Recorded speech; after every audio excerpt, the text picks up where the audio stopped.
की जरूरत नहीं पड़ती, पर मिथिला में तो ना माँ की जरूरत पड़ती ना बाप की। घर जमीन खोदो बेटियां पाओ। अब तो सखियां जो ताने मार रही थी, अब वो जब सुनी तो वो भी सिर झुका के आगे चल पड़ी। जैसे अब क्या करें, जैसे हम हैं वैसे ये भी है। ऐसे राम लक्ष्मण जब घूम के आए, तब तक जनक जी को सूचना मिली कि आए हैं राम, गुरु जी आए हैं। तुरंत गुरु जी के दर्शन करने आए। तब तक राम लक्ष्मण को जनक जी ने देखा। राम जी गए रहे देखन फुलवाई, जब फुलवाई ते ही अवसर आए दो भाई, गए रहे देखन फुलवाई। फुलवाई देख के आए। जब आए तो जनक जी ने राम लक्ष्मण को देखा, दंग रह गए। हे भगवान, जनक जी भूल गए कि मैंने कोई प्रतिज्ञा ली है। जनक जी ने प्रतिज्ञा ली है, जो धनुष तोड़ेगा वही मेरी बेटी का पति बनेगा। जनक जी बोले, हे भगवान, मैंने पहले इन्हें देख लिया होता तो ऐसी प्रतिज्ञा ना करता। बड़े पश्चाताप करने लगे। गुरुजी ने कहा, जनक जी क्या हुआ? बोले, कुछ नहीं, हमारा विचार कुछ हो रहा है। क्या? जनक जी रहने की व्यवस्था करते हैं। रात हुई तो गुरु जी के चरण लक्ष्मण जी दबा रहे हैं, राम जी दबा रहे हैं। जब गुरु की सेवा हुई तो राम जी विश्राम करे तो लक्ष्मण जी राम के चरण दबा रहे हैं। कितनी बढ़िया बात है। बिना चरण दबाए लक्ष्मण जी की कोई एक रात ऐसी नहीं गई जो बिना चरण दबाए लक्ष्मण जी ने सोए हों। आगे सुबह हुई, जब चर्चा हुई, गुरु जी ने स्नान किया। लक्ष्मण जी राम जी बोले, चलो पुष्प वाटिका चलते हैं, पुष्प तोड़कर लाते हैं। राम जी चले पुष्प वाटिका पुष्प तोड़ने के लिए। और जब पुष्प वाटिका से पुष्प तोड़ने चले तो वहां एक अद्भुत दर्शन हुआ। वहां पुष्प तोड़ रहे थे राम जी, तभी संयोग से वहां सीता जी आ गई सखियों के साथ। एक सखी अलग हो गई सखियों के साथ, बोली चलो हम बगीचा देखकर आए। वो उर्मिला थी। एक सखी सिय संग विहाई, गई रही देखन फुलवाई, ते ही दो बंधु बिलो की जाई। जब उसने देखा कि सुंदर पुरुष हैं राम लक्ष्मण, दौड़ी दौड़ी गई, सीता सीता क्या हुआ? अरे देख तो आज कौन आया है। कौन? हाथ पकड़ के ले आई। और सिया जी जब राम के सामने आई तो नजर मिली राम से। राम ने सिया को देखा। आज पहली बार राम जी किसी नारी को देख रहे हैं और पहली बार सिया जी किसी पुरुष को देख रही हैं। दोनों एक दूसरे को देख रहे थे। लक्ष्मण जी राम को देख रहे हैं। फिर नजर गई सिया जी की तरफ तो लक्ष्मण जी ने सिर झुका लिया। भैया भाभी देख रहे हैं, हम क्यों देखें? हाँ, लक्ष्मण जी तो राम के चरणों को देखने लगे। अब बहुत देर हो गई, राम जी देखे जा रहे हैं, देखे जा रहे हैं। सिया जी आंखें पलकें झपकने को तैयार नहीं। निमि राजा बैठे हैं आंखों में, इसलिए झपकती है, वो भी हट गए। ये निमि जो आंखों की पलकें झपकती है ना, ये राम की वंशज है। ये भी सोचे कि जब मेरा वंश में कोई बच्चा देख रहा है तो मेरा यहाँ बैठना बूढ़े का ठीक नहीं। वो भी हट गए तो पलक झपकी ही नहीं। एक टक राम जी सिया को, सिया जी एक टक राम को देखती रही। तब लक्ष्मण जी ने कहा, सरकार गुरु जी पूजा के लिए पुष्प मांगेंगे और यहाँ आप ये देखा देखी चला रहे हैं। राम जी को बड़ा संकोच लगा। हाँ लक्ष्मण चलो। वहां सीता जी सखियां सीता को लेकर गई, यहाँ राम जी को लक्ष्मण जी लेकर गए। अब सिया जी गई और माता की पूजा करके प्रार्थना करे, मन जाहे राज्यों मिलहि सोवर, सहज सुंदर सावरो, करुणा निधान सुजान, शील स्नेह जानत रावरो, यही भांति गौरे आशीष सुन सिया सहित हिया, हर्षित लही तुलसी भवानी, पूज्य मुनि मुनि मुदित मन मंदिर चली। राम को सिया ने देखा तो राम की छवि हृदय में बैठ गई। ऐसे सुंदर राम थे, इतना सुंदर मुख था, इतनी सुंदर आंखें। प्रार्थना करने लगी, माता जी हमें पति राम ही मिले। माला पहनाई तो वो माला माता जी के गले से उतरकर सीता जी के गले में आ गया। मानो माता जी आशीर्वाद दे रही हैं, जाओ पर ये बताओ कि वहां दो पुरुष थे, तुम्हें कौन सा अच्छा लगा? सिया जी ने कहा, मन जाहिरा चहे मिलहि सोवर सहज सुंदर। माता जी ने कहा, वहां तो सुंदर दो थे, तुम्हें कौन सा चाहिए? बोले सांवरो, गोरा वाला नहीं, सांवरो, हमें तो सांवला सा चाहिए। वो राम जो बड़े थे, वो घुंघराले बाल, मोर पंख लगा, वो चाहिए। माता जी बोली ठीक है। अच्छा, माता जी ने कन्फर्म कर लिया ना? नहीं, बाद में फिर ये ना हो कि लक्ष्मण जी बाद में अभी उठ पड़ेंगे, चलो हम पहुंच रहे हैं वहां तक।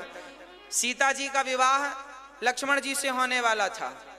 लक्ष्मण जी जब बड़े बड़े राजा धनुष नहीं उठा पाए तो जनक जी ने कहा कोई छत्री नहीं है, तो लक्ष्मण जी दौड़ पड़े धनुष की तरफ, मैं छत्री हूं, मैं उठाऊंगा।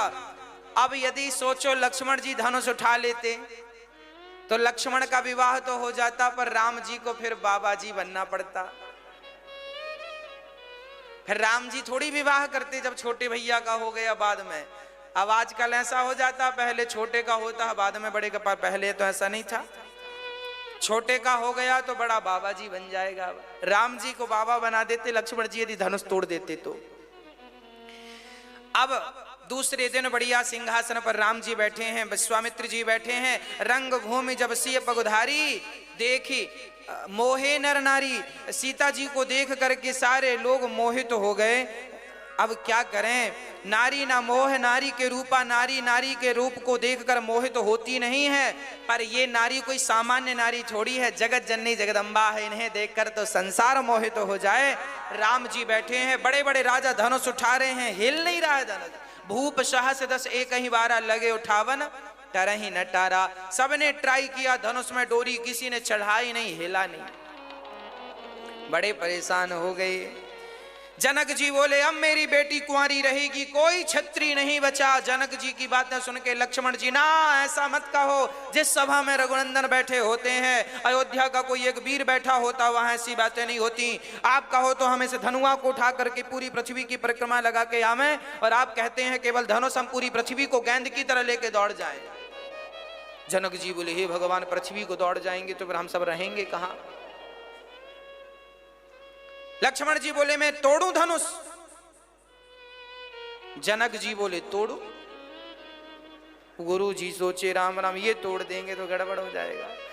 लक्ष्मण आओ, शांत करो अपना क्रोध। शांत लक्ष्मण जी को बिठाया और मेरे रघुनंदन का सही समय जानकर गुरु विश्वामित्र जी ने, है ना, बड़े सुंदर समय को देख करके विश्वामित्र मां विश्वामित्र समय शुभ जानी, बोले अति स्नेहमय वाणी।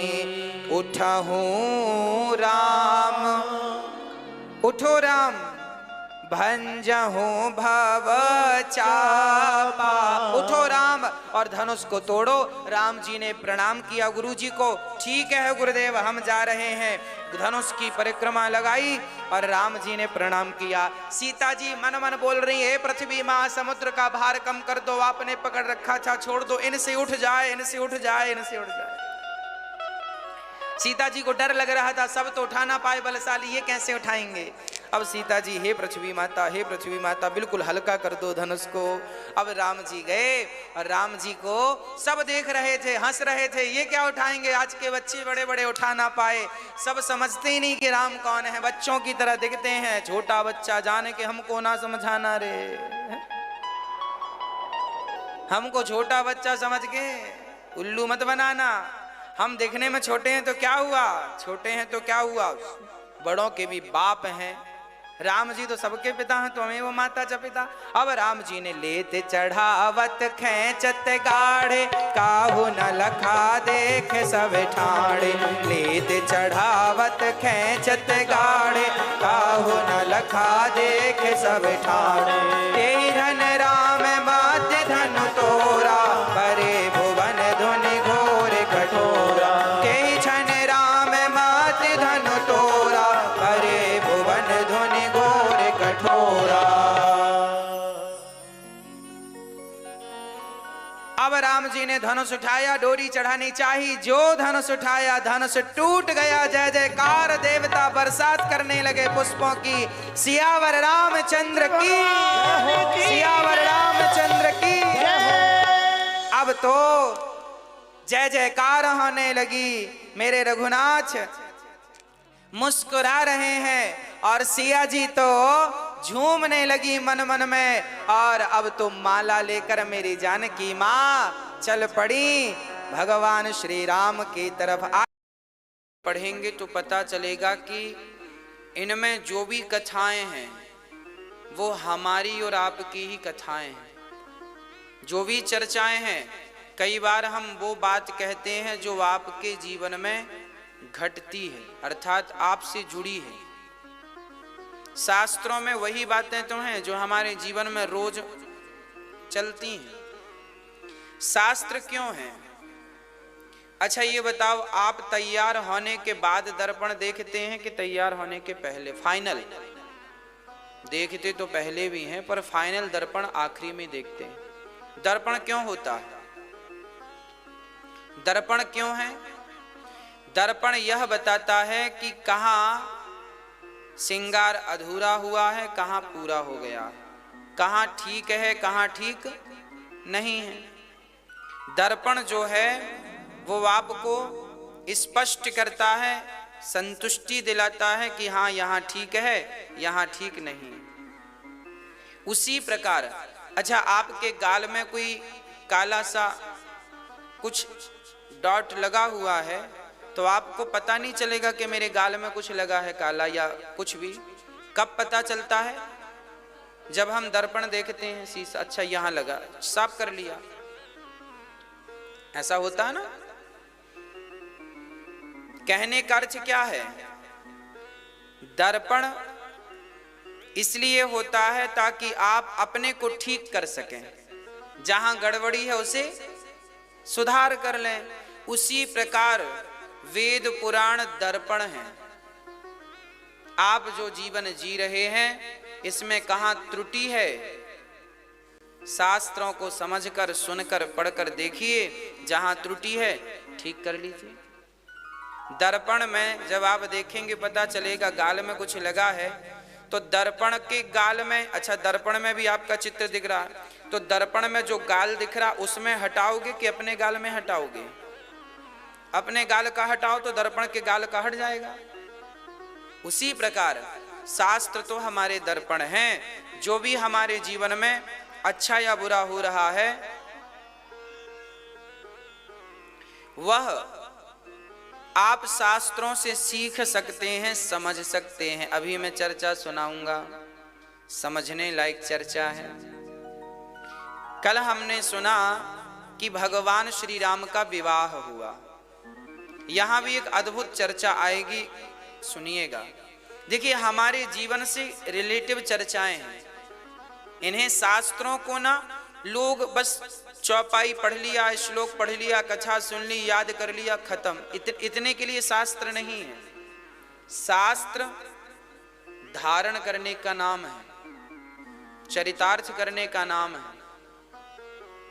जो व्यक्ति शास्त्रों के अनुसार चलेगा वो व्यक्ति जीवन में सफल होकर ही रहेगा। आज आप सफल यदि हैं तो कहीं ना कहीं आपको सत्संग अच्छा मिला है, अच्छे लोगों की संगत मिली है, इसलिए आप सफल हैं। जो व्यक्ति असफल है उनको गलत संगत मिल गई, इसलिए असफल हो गए। यदि अच्छे लोगों की संगत करते, शास्त्रों के अनुसार जीवन चलाते तो याद रखना, शास्त्रों को सुनने वाले को केवल भगवान ही नहीं, संसार का सारा सुख भी उसे प्राप्त होता है, चाहे कोई सा भी सुख हो। आपको धन चाहिए ना, आप शास्त्रों के अनुसार चलकर देखिए, आपको धन की प्राप्ति होगी। सुंदर संतान चाहिए, पुत्र पौत्रादि चाहिए, शास्त्रों के अनुसार चलकर देखिए, आपको सब कुछ मिलेगा। शास्त्रों पर विश्वास करके देखिए, उन्हें धारण करके देखिए, जो लिखा है उनका अनुसरण करके देखिए, जो चाहते हो सब कुछ मिलता है। पर जीवन हो शास्त्रों के अनुकूल, प्रतिकूल ना हो।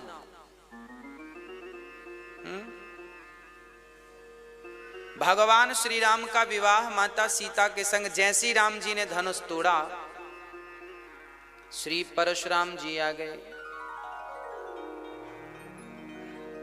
किसने धनुष तोड़ा है? हमारे गुरु जी का धनुष है ये।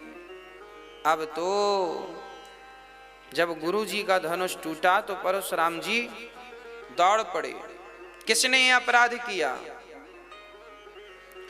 बहुत बोले,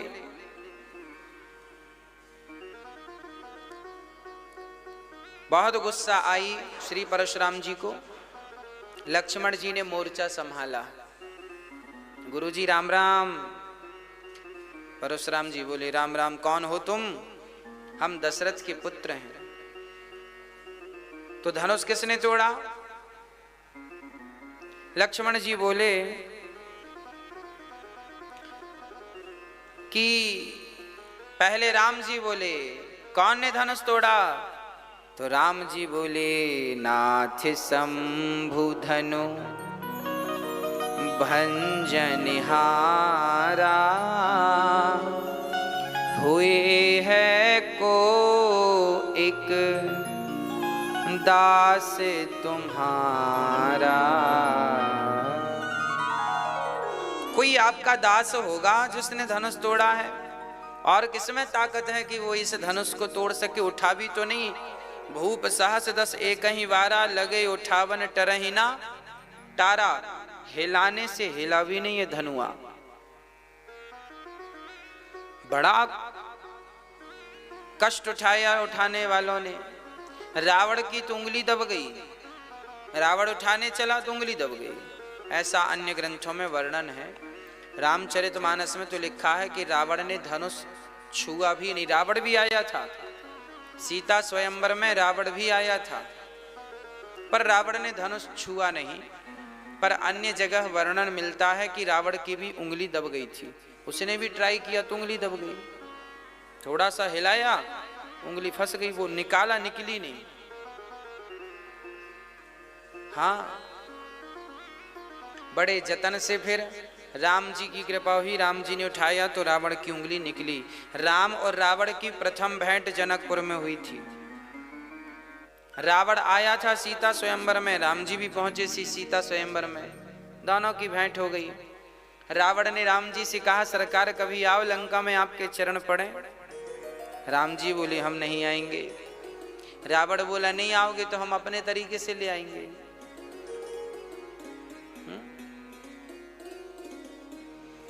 चलिए, ये तो बाद का विषय है। भगवान श्री राम परशुराम जी का सामना कर रहे हैं। लक्ष्मण जी बोले, आपको क्या तकलीफ है? धनुष टूट गया। तो परशुराम जी बोले, हमारे गुरु जी का धनुष है। लक्ष्मण जी बोले, तो सुनो, हमसे दूसरा धनुष ले लो। ऐसे धनुष तो हम बहुत तोड़ते चले आ रहे हैं, क्षत्रिय बालक हैं। परशुराम जी आग बबूला हो गए, क्या समझते हो कोई साधारण धनुष है ये? तोड़ते चले आ रहे हो, जानते नहीं हो हम कौन हैं? लक्ष्मण जी बोले, देखो हम बहुत जानते हैं आपको। आप वही परशुराम जी हैं ना जिसने अपनी माँ का गला काट दिया था? वही हो ना? परशुराम जी बोले, हाँ वही है। बाद में जोड़ भी तो दिया था, भूल गए? परशुराम जी ने अपने पिता की आज्ञा मानी। क्या हुआ था? परशुराम जी के पिता जमदग्नि थे ना। परशुराम जी के पिता श्री जमदग्नि जी की पत्नी जल में पानी भरने गई थी, नदी। तो वहां पर कुछ अप्सराएं और गंधर्व उस नदी में क्रीड़ा कर रहे थे। तो परशुराम जी की माँ जमदग्नि पत्नी वो क्रीड़ा देखने में विलंब हो गया 5-10 मिनट का। तो जमदग्नि जी ने देखा कि मेरी पत्नी का मन किसी स्त्री पुरुष में लगा है। तब तक परशुराम जी आ गए फरसा लेकर। परशुराम जी ने कहा थोड़ा इनको तेज कर दो, इनको थोड़ा हाँ बढ़ा दो। परशुराम जी ने कहा गुरुदेव प्रभु जी पिताश्री चरणों में आपके पुत्र का प्रणाम स्वीकार कीजिए। जमदग्नि जी ने कहा बेटा परशुराम जाओ, यदि तुम्हारी माँ किसी पुरुष की तरफ देख रही हो तो जाओ उसका सिर काट के ले आओ, यह पिता की आज्ञा। परशुराम जी गए तो सचमुच इनकी माँ वहां कुछ लोग स्नान कर रहे थे तो उनको देख रही थी। अच्छा वो तो देख रही थी यूं, भाई आदमी तालाब में नदी में कोई नहाता है तो उछल कूद करता है, छलांग लगाता, कोई भी स्वाभाविक सी बात है देखने लगता कैसे कूद रहे हैं ये लोग।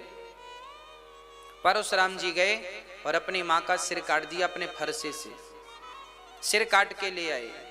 माँ को उठा के ले भी आए, चरणों में रख दिया, बोले ये रही माँ, ये रहा माँ का सिर। परशुराम जी के पिता जमदग्नि बड़े प्रसन्न हुए, वाह ऐसा आज्ञाकारी पुत्र जो पिता की हर बात मानता हो। बेटा मैं बड़ा प्रसन्न हूं, बोलो तुम्हें क्या चाहिए। तो परशुराम जी ने कहा हमारी माँ को जीवित कर दो, यही चाहते हैं। तो परशुराम जी के कहने पर उनकी पितृभक्ति को देखकर उनके पिता ने अपनी पत्नी को गायत्री मंत्र पढ़कर, जो गायत्री मंत्र आप लोग पढ़ते हैं ना, जपते हैं, उस गायत्री मंत्र को पढ़कर, एक मंत्र पढ़ा था ओनली, और मंत्र पढ़कर जल छोड़ दिया पत्नी के ऊपर, तो पत्नी जीवित हो गई थी। मरे को जीवित करने की ताकत ये गायत्री मंत्र रखता है। इसलिए इस गायत्री मंत्र का जाप हर क्षण हर समय नहीं किया जाता, बड़ा पावरफुल है ये मंत्र, सबको इसका जाप नहीं करना चाहिए। यदि करो तो ये बड़े विचार से करो। राम राम तो आप कभी भी जप सकते हैं, फायदा ही करेगा, पर गायत्री मंत्र को अपने आप पवित्रावस्था में जपा, गलत स्थान पर जपा तो वो नुकसानदायक भी है। जैसे बिजली का तार प्रकाश तो देता है ना, बल्ब इत्यादि लगा दो और वही बिजली का तार कोई पकड़ ले तो मार भी डालता है। तो फायदे जितने हैं नुकसान भी उतने हैं। गायत्री मंत्र तो बिजली का तार है, फायदे तो बहुत हैं, पर कोई गलत ढंग से पकड़ ले तो मर भी जाता है, अर्थात उसके दुष्परिणाम हैं। इसलिए गायत्री मंत्र उन्हीं को पढ़ना चाहिए जिनका यज्ञोपवीत संस्कार हुआ है। गायत्री मंत्र उन्हीं को पढ़ना चाहिए जिनका यज्ञोपवीत संस्कार हुआ है। और गायत्री मंत्र सिर्फ दिन में पढ़ा जाता है, रात को नहीं जपा जाता, क्योंकि ये वेद मंत्र है और वेद को रात में पढ़ने की आज्ञा शास्त्र नहीं देते, है ना। वेद मंत्र गायत्री कब पढ़ना करना चाहिए? गायत्री 3 बार, सुबह दोपहर शाम, त्रिकाल संध्या, सूर्य भगवान को अर्घ देकर प्राणायाम करके फिर गायत्री मंत्र पढ़ना चाहिए। गायत्री मंत्र पढ़ने के पहले सूर्य अर्घ देना जरूरी है, सूर्य अर्घ देकर प्राणायाम करना जरूरी है। प्राणायाम करने के बाद शिखा बंधन, जिसकी शिखा है, जिसके गले कंधे पर यज्ञोपवीत है, जिसने लंगोटी लगा रखी हो, है ना, कांच इत्यादि, वह गायत्री मंत्र का अधिकारी होता है। यदि आप ये नियम फॉलो कर सकें तो गायत्री मंत्र जप सकते हैं, और ये नियम फॉलो ना हो तो फिर राम राम ही जपो, इसी से कल्याण है। ठीक है। श्री परशुराम जी, अब इसका अर्थ ये नहीं है कि परशुराम जी ने अपनी माँ का सिर काट दिया तो आप भी अपने माँ का सिर काटो, बोले हम भी पिता के भगत हैं।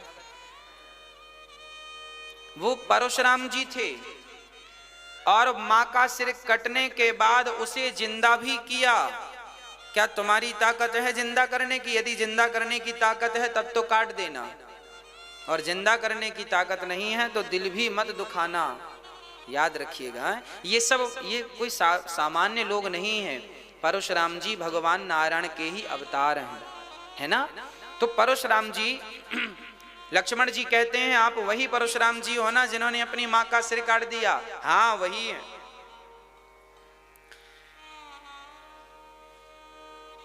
लक्ष्मण जी बोले धनुष टूट गया तो आप दुखी क्यों हैं? बोले हमारे गुरु जी का है। तो लक्ष्मण जी बोले गुरु जी का है तो एक काम करो, जोड़ लो फिर से फेविक्विक लगा के जोड़ लो। परशुराम जी बोले कोई ऐसे जुड़ता है क्या? हमें जानते नहीं हो हम। अब परशुराम जी फरसा दिखाने लगे, अभी मार देंगे, हम मार देंगे। लक्ष्मण जी बोले हमें डराओ मत। परशुराम जी बोले तुम जानते नहीं हमने 21 बार क्षत्रियों से विहीन कर दी पृथ्वी। लक्ष्मण जी बोले हमारे जैसा कोई क्षत्रिय मिला नहीं होगा तुम्हें। एक कदम लक्ष्मण जी बढ़े तो एक कदम परशुराम जी बढ़े। वो फरसा दिखाएं तो ये अपना धनुष दिखाएं। बड़ी देर हो गई, अंत में राम जी हाथ जोड़कर चले गए। हे नाथ, अपराध मेरा है, ये लक्ष्मण बालक है, इसका कोई अपराध नहीं है, धनुष मैंने तोड़ा है। परशुराम जी बोले आपने तोड़ा है?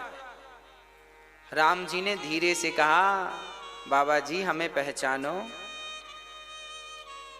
परशुराम जी ने पहचान लिया, आप भगवान ही तो नहीं हैं। राम जी बोले ठीक पहचाने। तो परशुराम जी के पास एक धनुष था, उस धनुष पर डोरी चढ़ाकर परशुराम जी ने कहा मेरे धनुष पर डोरी कोई चढ़ाएगा तो मैं मान लूंगा कि आप साक्षात भगवान हैं, क्योंकि इस धरती पर भगवान के सिवा मेरे धनुष पर डोरी चढ़ाने वाला कोई, ये वही परशुराम जी हैं जिन्होंने पितामह भीष्म को ज्ञान दिया। भीष्म पितामह को धनुष पकड़ना किसने सिखाया? परशुराम जी ने। भीष्म पितामह द्वापर में हुए हैं और ये चर्चा है त्रेता की।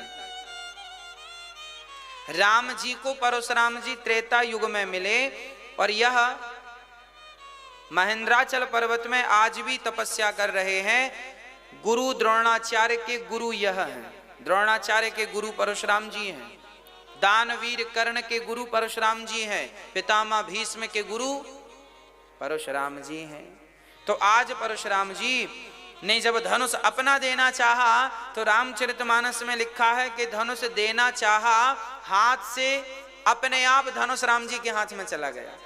मानो वो धनुष भी तड़प रहा था कि कब मैं राम के हाथों में जाऊं, और गए तो राम जी ने धनुष पर डोरी चढ़ा के दिखाई। परशुराम जी सिर झुका के खड़े हो गए, प्रभु आप तो भगवान हैं। प्रणाम करके परशुराम जी राम को प्रणाम। देखिए भगवान श्री राम वह परमात्मा है, कोई सामान्य व्यक्ति ना समझ ले। कई लोग ना हमसे, एक सज्जन ने हमसे कहा कि राम जी तो महापुरुष हैं, राम जी कोई भगवान थोड़ी हैं, ऐसा हमसे किसी ने कहा। हमने कहा भैया यदि राम जी महापुरुष हैं तो आप बताओ आज तक किसी महापुरुष के नाम के पत्थर पानी में तैरे हो तो एक महापुरुष का नाम बताओ। नहीं ना। आज तक किसी एक महापुरुष के चरणों के स्पर्श से किसी नारी का उद्धार, पत्थर की शिला का उद्धार हुआ हो तो बता दो। अरे भाई राम जी को, कृष्ण जी को आप महापुरुष ना कहो, ये तो साक्षात वही भगवान हैं जिनको ब्रह्मा जी भी हाथ जोड़ करके प्रणाम करते हैं। ब्रह्मा जी हों, शिव जी हों, स्तुति जिनकी करते हैं। तो फिर किसी ने कहा कि वो भगवान तो निराकार है, वो क्यों आएंगे? अरे भाई जैसे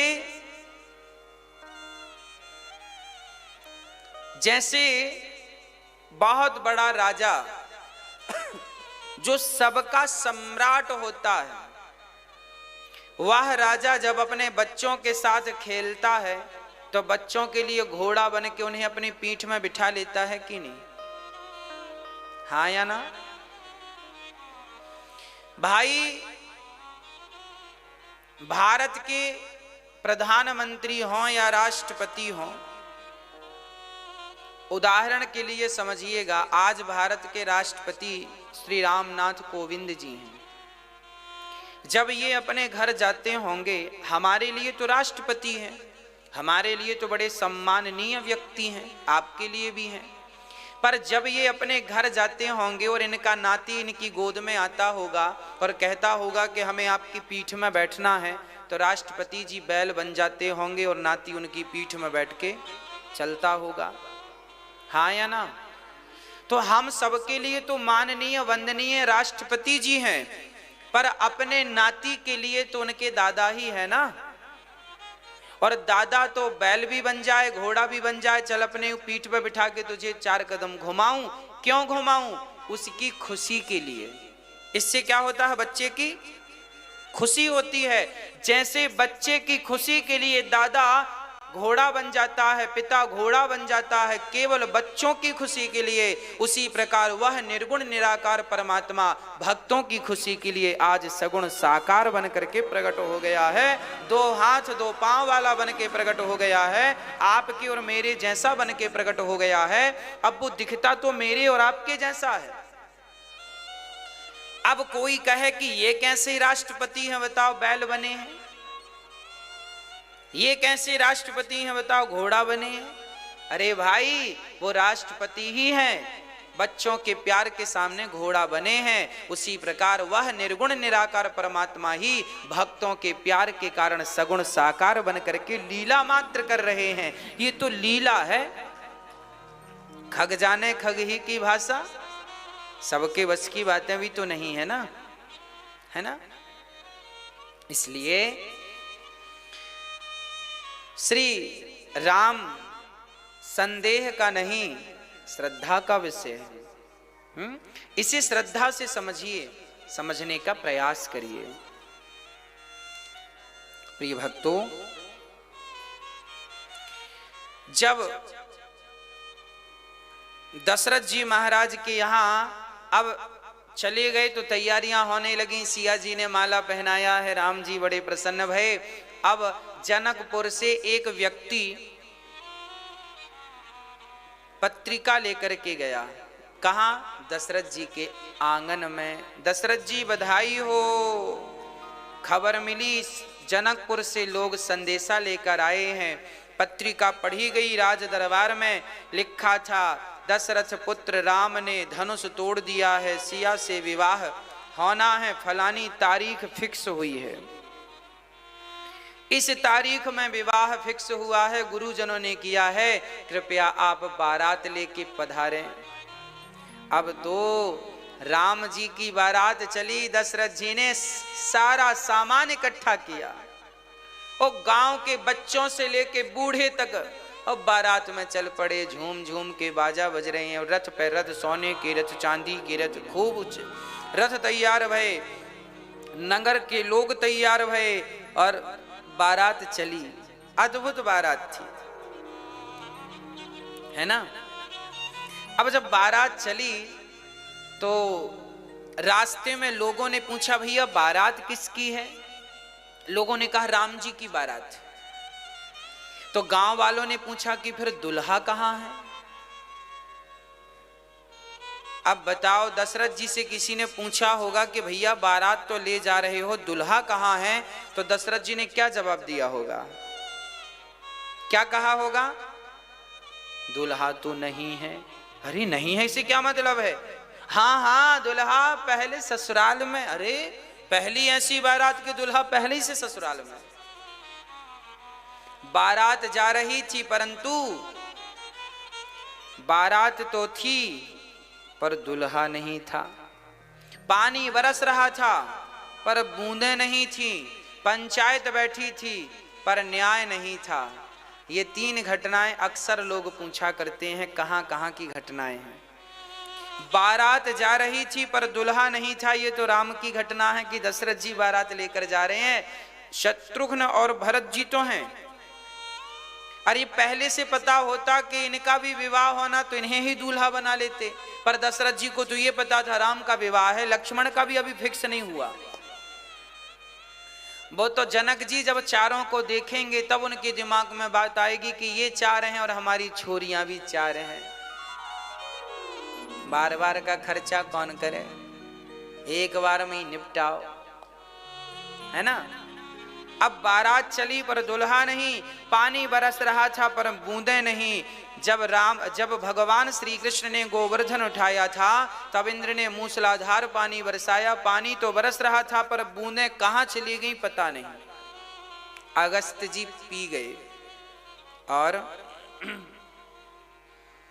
तीसरी बात है कि पंचायत बैठी थी परंतु न्याय नहीं था। ये प्रसंग है द्रौपदी का। द्रौपदी पंचायत, पांचों पांडव बैठे थे, बड़े बड़े पंचायती लोग बैठे थे पर न्याय नहीं था। ये तीन घटनाएं जिसमें एक घटना पर हम चर्चा करें, एक बात पर विचार करें। जनक जी के यहाँ बारात पहुंची। अब जनक जी ने बड़ा स्वागत सम्मान किया। अच्छा, दशरथ जी जब एक गांव से निकले तो बोले कि भाई दुल्हा तो आगे है। लोगों ने बड़ी हंसी उड़ाई। तो दशरथ जी को लगा बात तो सही है। तो दशरथ जी ने भरत को आगे के रथ में बिठाल दिया दुल्हा बना के। कोई पूछे दुल्हा कहाँ, बोली ये भाई। अब किस किस को बताएंगे कि दुल्हा पहले से है, तो समाधान तो निकालना पड़ेगा। तो भरत को दुल्हा बना के बिठाल दिया। अब भरत जी दुल्हा बन के बैठे हैं, चल रही है बारात, चल रही है। चलती चलती जनकपुर पहुंची। और जब जनकपुर पहुंची, बड़ा अद्भुत दर्शन। जनक जी ने स्वागत किया दशरथ जी का। वाह, अद्भुत नजारा। जनक जी का भी क्या सुंदर नगर था। जनकपुर कैसा था जानते हैं? बड़ी चौड़ी चौड़ी सड़कें थी, एक से बढ़कर एक मकान थे। आहा, सारे मकान चारों तरफ से खुले थे। वास्तु का पूरा ध्यान रख करके मकान बनाए गए थे। आप लोग भी मकान बनाया करो तो जरा मकान बनाने के पहले एक छोटा सा विचार कर लिया करो, है ना। आजकल हम देखते हैं लोग मकान बनाते हैं ना, तो सामने की सड़क में जितना कब्जा कर सकते हैं कर लेते हैं। इनको बोलते हैं मूसर, मूर्ख। आपने देखा होगा, सामने यदि 10 फीट की सड़क है और सड़क के किनारे कोई घर बना रहा है तो वो 2 फीट दबा लेता है, सड़क पे ही कब्जा कर लिया। अब जब टूटेंगे तो बाद में देखी जाएगी, पर पहले तो समस्या हो ही गई। कई गलियां तो ऐसी हो गई, लोगों ने ऐसा कब्जा कर लिया। अब देखना, ऐसा कब्जा कर लिया कि कार घर में खरीद कर लाए तो कार घर तक ही नहीं पहुंचती, क्योंकि सड़क नहीं है। कार तो है पर कार को घर तक ले जाने के लिए सड़क में कब्जा कर लिया। 1 फीट इस तरफ वाले ने दबा लिया, 1 फीट इस तरफ वाले ने दबा लिया। और जो ज्यादा दमदार है वो 2 और 3 फीट भी सड़क दबा लेता है। आप लोगों ने तो नहीं दबाई? हाँ, लोग अपने आप को बड़ा होशियार समझते हैं। हमने सड़क दबा ली, हम बड़े होशियार हैं। तुम गधे हो। गधे इसलिए हो कि कल को तुम्हारी बेटी जब विदा होगी ना, तो तुम्हारे द्वार पर गाड़ी भी नहीं आएगी कि तुम द्वार के सामने बेटी को बिठा सको, विदाई दे सको। पैदल ले जाना पड़ेगा बेटी को चौराहे तक, जहां तक गाड़ी आ रही है। तो इनको मूर्ख कहेंगे कि होशियार कहेंगे? हाँ, समझदार वह है जो घर बनाते समय अपनी जगह, आपका प्लॉट में भी कम से कम वो घर सबसे उत्तम होता है जिस घर की चारों तरफ आप परिक्रमा लगा लें। याद रखिएगा, वास्तु कहता है कि घर बनाते समय घर ऐसा बनाइएगा जिस घर की आप सारी परिक्रमा लगा लें। भले 2-2 फीट जगह छोड़ो चारों तरफ, पर चारों तरफ जगह छोड़ोगे। जिस घर में चारों तरफ से प्रकाश मिलेगा उस घर में कोई भी वास्तु दोष काम नहीं करता, है ना। कोई भी वास्तु दोष काम नहीं करता यदि घर की इसलिए पहले के जमाने में घर ऐसे ही बनते थे। आगे आंगन होता था, पीछे बाड़ी होती थी, है ना। चलो चारों तरफ से ना खोल सको तो आगे और पीछे से तो घर को ओपन रखो, अर्थात पीछे भी थोड़ी सी जगह छूटी हो, आगे भी। आंगन वाले घर बहुत शुद्ध माने जाते थे, इसलिए हमारे भारत में पहले आंगन वाले घर ही बनते थे। उन घर में कोई वास्तु का दोष नहीं होता था, घर में बड़ी खुशियां होती थी, बड़ा सुख मिलता था। आज के घर तो वास्तु का ध्यान जो रखते हैं सो बढ़िया है, जो नहीं रखते तो फिर बड़ा परेशान होते हैं, है ना। किस दिशा में क्या होना चाहिए ये विचार कर लो। घर बनाने के पहले एक बार कोई समझदार से पूछ लो। और आजकल तो YouTube का जमाना है साहब, सब चीजें मिल जाती हैं, घर बैठे कहीं जाने की जरूरत नहीं। कहां पर क्या बनाना है, घर की किस दिशा में रसोई होनी चाहिए।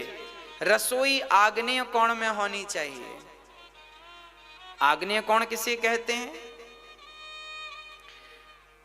दक्षिण और पूरब का जो कोना है उसे आग्नेय कोण कहते हैं। दक्षिण दिशा और पूरब दिशा का जो कोना है उस दिशा में रसोई होनी चाहिए।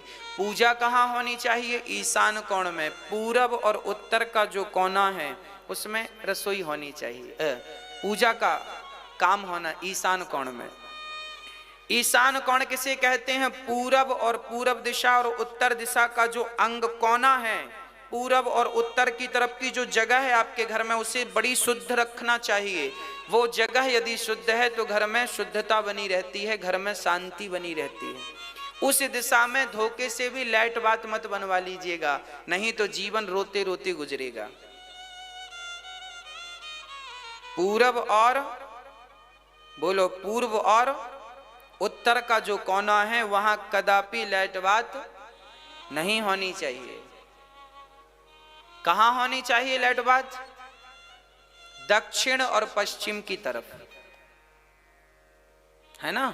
घर में जो आपका प्लॉट एरिया है, माना कि आपका 30 बाई 30 का प्लॉट एरिया है या 30 बाई 50 का प्लॉट एरिया है, तो 30 बाई 30 में जो पूरब और उत्तर की तरफ का कोना है उसमें तो आप शुद्धता रखो। वहां सीढ़ियां भी नहीं होनी चाहिए। अब जिनके घर में हैं कृपया तोड़ मत देना। हम तो आगे के लिए बता रहे हैं कि जब भी आप नया घर बनाओ, भगवान करे जल्दी से बनाओ, तो इन छोटे छोटे वास्तुओं का ध्यान रखोगे तो आपका जीवन सुखमय होगा। और घर में जो मध्य भाग है घर का, 30 बाई 30 के जो प्लॉट एरिया में जो केंद्र बिंदु बीच सेंटर है, उस बीच सेंटर को खाली ही रखना चाहिए। वो ब्रह्म स्थान माना जाता है ना। वो बीच का सेंटर खाली हो। वास्तु एक देवता का नाम है, वास्तु एक देवता का नाम है। तो आप ध्यान दें कि वास्तु देवता का पेट, पेट मतलब सेंटर, हमारे शरीर में सेंटर में पेट है कि नहीं? ऐसे आपके मकान में जो सेंटर पॉइंट है, प्लॉट एरिया का जो बीच है, वो ब्रह्म स्थान माना गया। उसे खाली रखिएगा, उसमें बैठ के आप भोजन इत्यादि कर सकते हैं। बैठक हॉल बना लीजिएगा, ठीक है। वहां खाली रहने से क्या होता है कि घर में बिल्कुल आनंद होता है। वास्तु जहां आप रहते हैं ना, उस भूमि का भी बहुत बड़ा प्रभाव पड़ता है जीवन में। बच्चों को कहां बैठ के पढ़ना चाहिए, ये भी शास्त्र हमारे दर्पण है, सब चीज बताते हैं। बच्चों का पढ़ाई का कमरा कहाँ हो, कहाँ बैठकर पढ़ें, किस दिशा में बैठकर पढ़ें। बच्चों के पढ़ते समय उनका मुख पूरब दिशा की तरफ होना चाहिए, पूर्व दिशा हो या उत्तर दिशा हो, और ईशान की तरफ ही वो रहें। पढ़ाई का कमरा ईशान की तरफ ही रहे, तब पढ़ाई में मन लगता है। दक्षिण की तरफ ना रहे, ठीक है। छोटी छोटी, यदि किसी के घर में कोई वास्तु की प्रॉब्लम है तो घर में तुलसी लगा देने से, आम का वृक्ष गमले में लगा देने से वास्तु का दोष मिट जाता है। पर जब नया बनाओ तो पूरा ध्यान रखो, जो बन गया है उसका सब छोड़ो, तोड़ फोड़ मत करिएगा, है ना। आगे से जब नया घर बनाओ तो विशेष ध्यान आपको छोटा सा रख लेना चाहिए। चलिए, जनक जी की नगरी पूरी वास्तु के हिसाब से बनी है। पानी कहाँ होना चाहिए? घर में बोर बनवाओ, बोर जानते हैं ना, जमीन में, है ना, वहां वो भी ईशान कोण में होना चाहिए। ईशान कोण में पानी, जल देवता है ना, तो जल का वास तो ईशान में होना चाहिए, अग्नि का वास आग्नेय में होना चाहिए। चलिए, अब आप ये समझिएगा कि आप अपने घर को जितना आगे की तरफ छोड़ के बनाएंगे, थोड़ा सा 2 फीट 4 फीट 5 फीट जितना ज्यादा, उतना आपके लिए शुभ है। और जो सड़कों में दबा लेते हैं ना, आपने देखा होगा, जिनने अपने घर को सड़कों में दबा लिया, गलियों को कवर कर लिया, याद रखना, जब आप दूसरों का रास्ता रोकेंगे तो आपके रास्ते तो अपने आप रुक जाएंगे। क्या कह रहे हैं? मैंने देखा है हमारे यहां भी लोग ना सड़कों को कब्जा लेते हैं, कब्जा कर लिया, बाद में परिणाम क्या हुआ? जो उनकी गति थी धीमी पड़ गई, और धीमी पड़ गई, बिल्कुल डाउन, जीरो हो गए।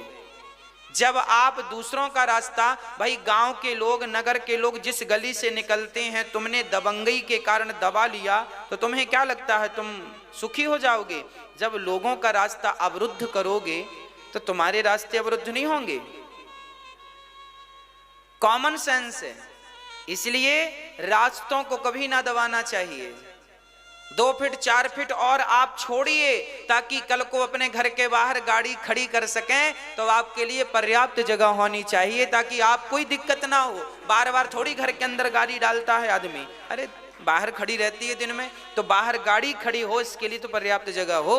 सड़कों को दबाने से आपका जीवन दब जाता है, आपकी तरक्की रुक जाती है, ऐसा वास्तु कहता है, हम नहीं कहते। जनक जी के नगर में सड़कों का वर्णन है रामचरितमानस में। बड़ी चौड़ी चौड़ी सड़कें हैं, हरा भरा है, सड़कों के किनारे हरियाली है। आज जैसा लोग कहते हैं अमेरिका में है, लंदन में है, अरे भाई ये सब पहले भारत में था। पहले चौड़ी चौड़ी सड़कें हुआ करती थी। मोहनजोदड़ो हड़प्पा संस्कृति के जमाने में भी सड़कें चौड़ी चौड़ी का वर्णन मिलता है। सड़कें चौड़ी हों, सड़कों के किनारे बाग बगीचे लगे हों, पेड़ पौधे लगे हों, फिर घर बनते थे, है ना। बड़ा सुंदर वर्णन है। राम जी, जनक जी ने श्री भरत दशरथ जी से कहा कि अब हमारी बेटियां 4 हैं, आपके पुत्र भी 4 हैं, आपकी आज्ञा हो तो चारों का विवाह संपन्न किया जाए।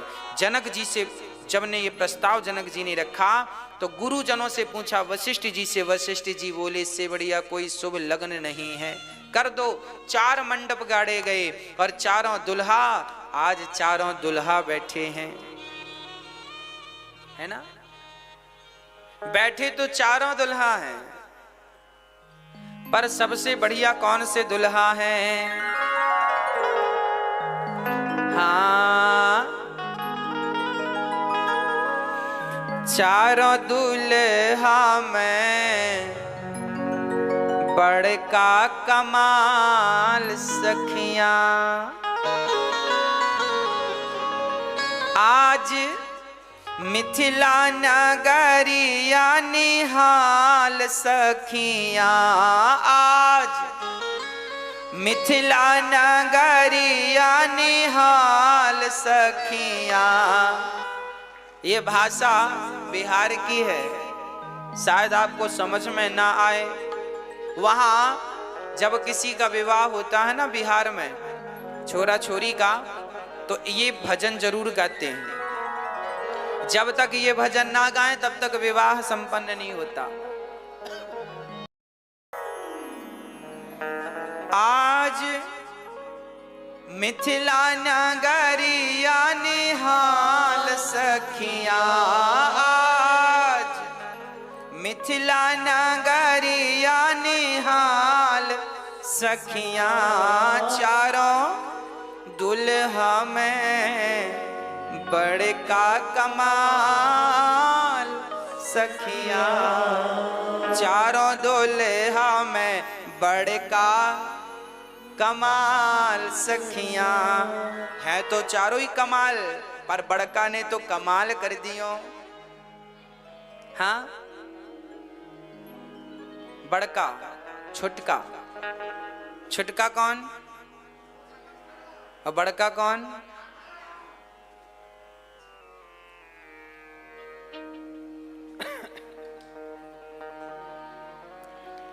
बिहार की भाषा बड़ी प्यारी है, आपको पता है?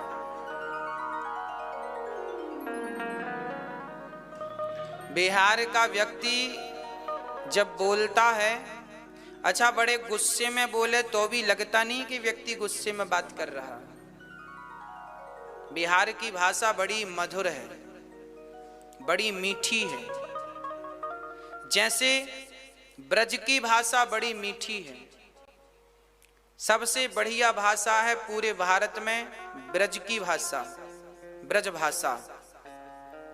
अवधी भाषा भी बड़ी सुंदर है, पर बिहार की भाषा भी बड़ी अद्भुत है। बिल्कुल सरल, सहज, और वहां का व्यक्ति गुस्सा भी होता है ना, और गुस्से में भी कुछ बोले तो हमें आपको लगेगा कि सामान्य बात कर रहा है। अर्थात वहां का क्रोध भी दिखता नहीं है ज्यादा, क्योंकि भाषा में क्रोध नहीं है, क्योंकि भाषा बड़ी सरल है, सहज है, सुंदर है, मीठी है। हमें तो सुनने में बड़ा अच्छा लगता है।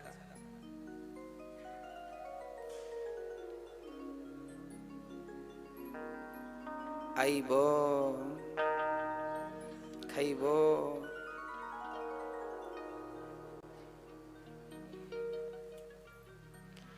बड़ी सुंदर भाषा। आज राम जी अयोध्या से पहुंचे जनकपुर, और बड़े भाव से श्री राम, लक्ष्मण, भरत, शत्रुघ्न का विवाह संपन्न हुआ। राम जी का विवाह सीता मां से, लक्ष्मण का विवाह उर्मिला, शत्रुघ्न जी का विवाह श्रुतकीर्ति, और भरत जी का विवाह मांडवी। चारों भाइयों का विवाह संपन्न हुआ। जनक, दशरथ जी बोले जनक जी से, चलो अब विदा करो बेटी को। जनक जी बोले विदा कैसे करें, अभी तो चारों तरफ पानी बरस रहा है, बारिश का समय है, नदियां बाढ़ में हैं, अभी थोड़े दिन रुक जाओ। कब तक? 4 महीने। जनक जी ने 4 महीने इसलिए रोक दिए क्योंकि चतुर्मास यहीं व्यतीत कर लो, कहां जाओगे पानी में। चलो बारिश खत्म हो गई, बारिश खत्म हुई तो श्राद्ध पक्ष आ गए। दशरथ जी ने कहा अब विदा कर दो। अरे बोले श्राद्धों में कोई बेटी विदा करता है? श्राद्ध रुक जाओ। श्राद्ध रुके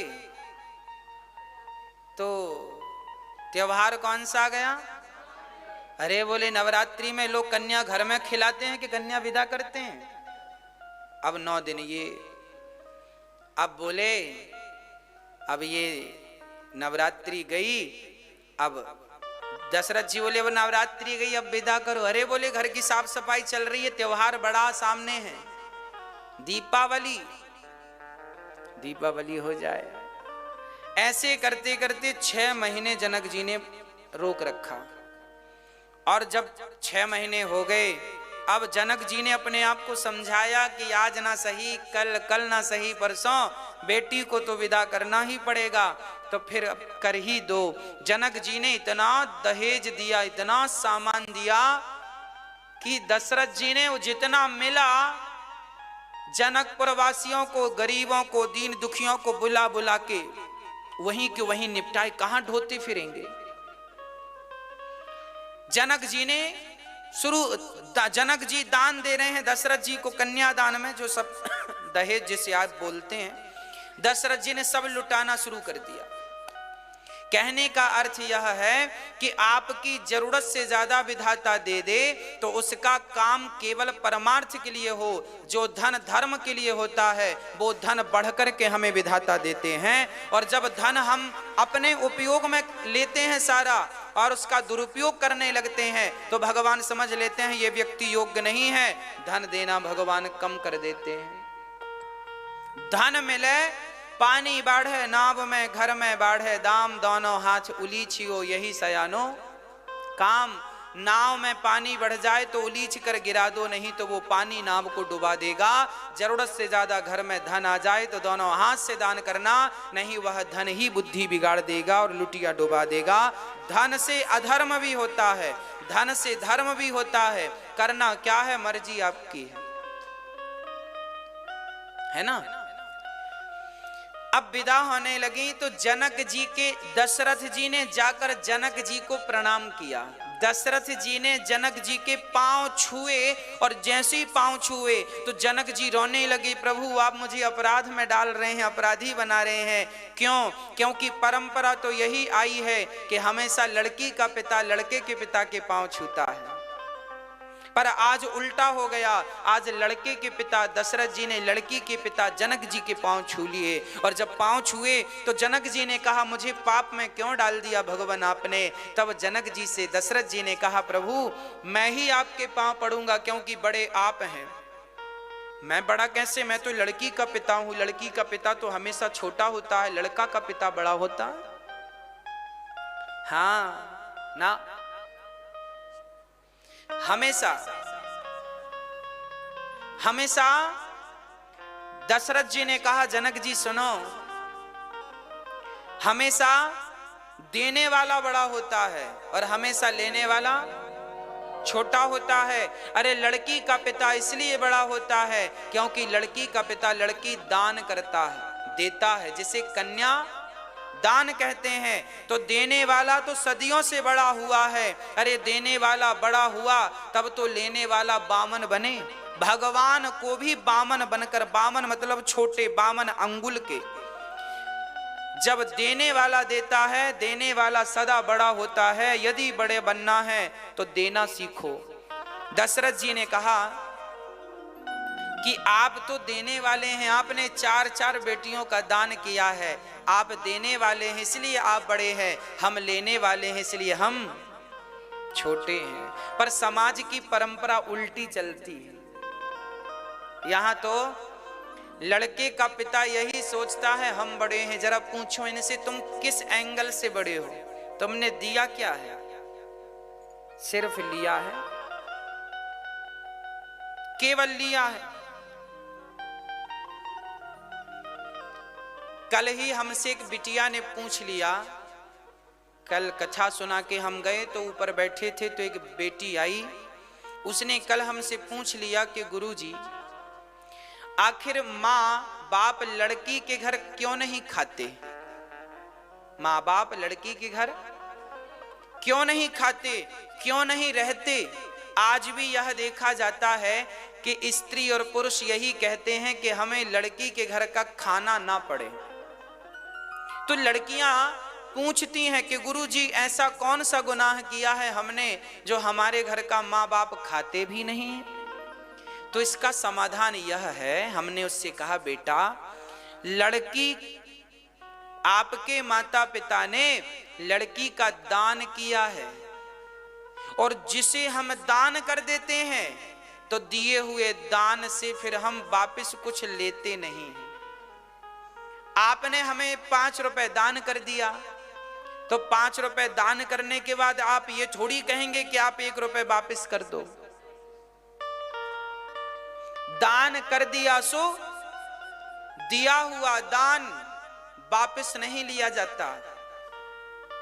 यदि लेता है कोई तो पाप का अधिकारी बनता है। इसलिए लड़की का दान कर दिया है और जब दान दे दिया, कन्या दान कर दिया तो दिए हुए दान के फिर रोटी खाना शोभा नहीं देता है ना। इसलिए माँ बाप लड़की के घर नहीं खाते क्योंकि दान किया है। हाँ, पर मजबूरी है तो फिर कोई समस्या नहीं है। ऐसा बहुत बड़ा दोष नहीं है कि अब नहीं ही खाना चाहिए। हो सके तो ना खाओ, कोशिश करो, पर यदि मजबूरी है, बेटा रोटी नहीं देता, तो बहुत सारी स्त्रियां बेटी के घर ही रह लेती हैं। अच्छी बात है, बुरा नहीं है, मजबूरी है। आपातकाल में हर चीज क्षम्य है, क्षमा है, पर आपत्ति विपत्ति के समय में, हर समय नहीं कि सब राजी मर्जी है तो भी बेटी के घर 15-15 दिन पड़ी है मां। विपत्ति का समय हो, आपके जीवन में आपका बेटा सेवा ना करता हो और बेटी हाथ पसारे कि मां मेरे पास आओ मैं सेवा करूंगी, तो फिर उस समय बेटी के यहां खा पी सकते हैं, फिर दोष नहीं है, क्योंकि आपातकाल है वो। चलिए, अब तो ऐसे आपातकाल में सब चीज क्षम्य होती है। अब भगवान श्री राम सीता जी विदा हुई। आप अपने बच्चों को संस्कार जरूर दीजिएगा। संस्कार कौन सा? दशरथ जी ने मांगा कुछ नहीं, पर जनक जी ने दिया बहुत कुछ, बहुत कुछ जनक जी ने दिया। लड़की का पिता जो दे दे राजी मर्जी से रख लो, मांगा ना करो। दहेज जैसी भिक्षा हमें नहीं लेनी चाहिए। आप अपने बच्चों को मेरी माँ इतना स्वावलंबी बनाओ, इतना संस्कारी बनाओ। देखो मेरी माँ, भारत को यदि बदलना है तो आप और हम सबको बदलना पड़ेगा। हमारी सोच बदलनी होगी, हमें अपनी सोच पर काम करना पड़ेगा, अपने विचारधाराओं पर काम करना पड़ेगा। हम कैसा सोचते हैं, कैसा करते हैं, इन बातों पे हमें विचार करना पड़ेगा। पुराना भारत जैसा था ठीक था, अब हम कैसा बनाएं इस भारत को, वो हमारी मर्जी है। इसलिए हम अच्छी सोच के साथ एक अच्छे भारत का निर्माण करें। पुराना जमाना गया, दहेज लेना, मांगना, हमें इतना चाहिए, अब ये शोभा नहीं देता। अब आप पढ़े लिखे हैं, समझदार हैं। वो अनपढ़ लोग थे जो दहेज मांगा करते थे, वो अनपढ़ लोग थे जो बेटियां बेचा करते थे। आप तो पढ़े लिखे हो, समझदार हो। बेटों को इतना योग्य बनाओ, इतना योग्य बनाओ कि उन्हें किसी के सामने हाथ फैलाने की जरूरत ना पड़े। आज माँ बाप की गलती यह हो जाती है कि माँ बाप बच्चों को योग्य नहीं बनाते। आपने बच्चों को सेट कर रखा है कि आपको इतना ही करना है। आज माँ बाप सिखाते हैं बेटा तुम्हें नौकरी करनी है, वो भी सरकारी नौकरी करनी है। आपने बेटों का माइंड सेट कर रखा है तुम्हें सरकारी नौकरी करनी। क्यों करनी है सरकारी नौकरी? अपना प्राइवेट बिजनेस क्यों नहीं करना? क्यों नहीं तुम्हें इस